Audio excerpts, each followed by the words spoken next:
sorry. We are unable to park your car at this time.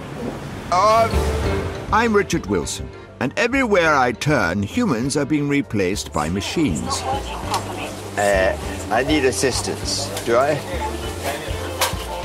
Retailers claim this self-service technology benefits us. I'm sorry. We're experiencing very high call volumes at the moment.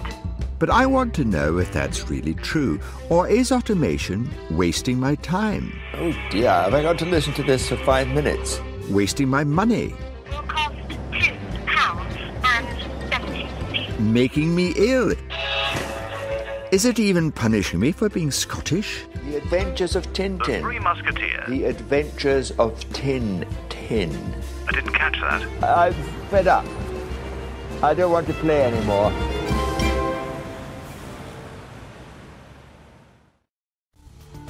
Cinemas aren't the only companies using voice recognition. More and more banks, trains and airlines are turning to it too. And often we end up paying in call costs for a frustrating second-rate service.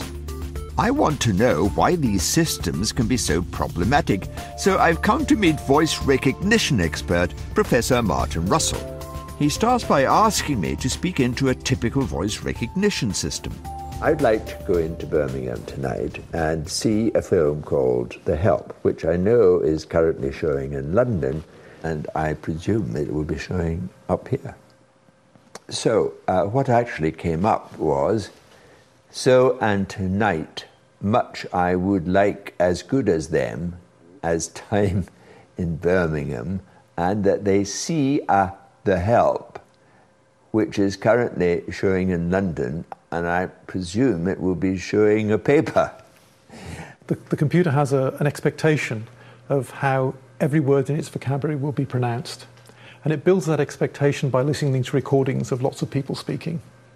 If all of the recordings it hears are from people in the southeast of England, then it will expect you or any other user to speak as if you come from the southeast of England.